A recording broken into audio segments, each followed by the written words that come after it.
The United States has denied Cuba's accusation that it is to blame for an extraordinary wave of protest on the Caribbean island.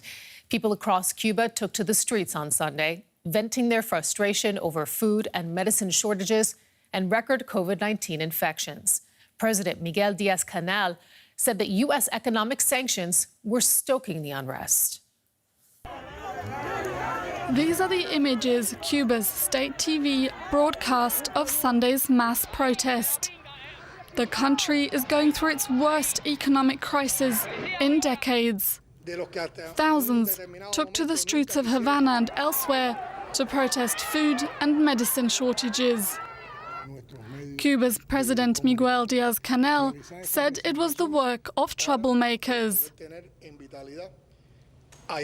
Yesterday, they threw stones at police forces, turned over cars, a totally vulgar, indecent and delinquent behavior.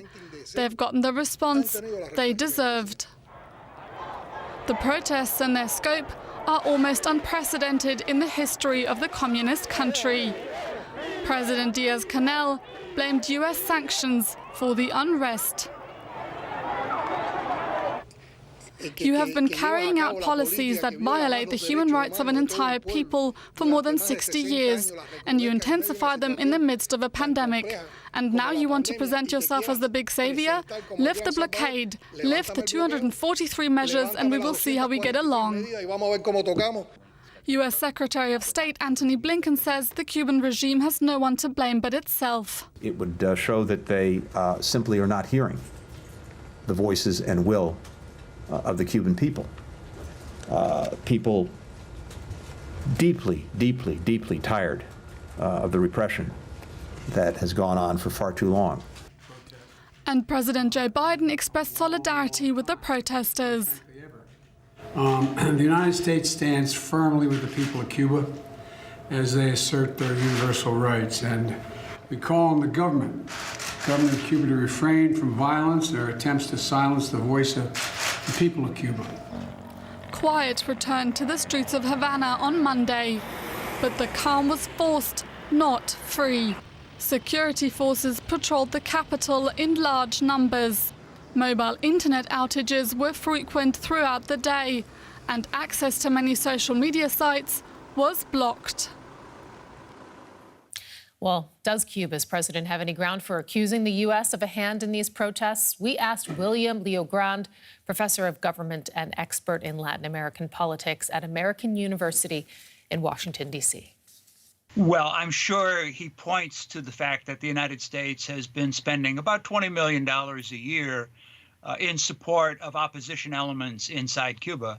But the reality is that these demonstrations were too large and too broad in scope across the island to be strictly the result of any effort by the United States to foment opposition. People are just economically desperate and frustrated right now because there's no food in the stores, there's no medicine in the pharmacies, there's no fuel at the gas stations, and there are now rolling electric blackouts in the middle of summertime. So people are just angry, and the result is this kind of social explosion. The U.S. embargo plays an important role.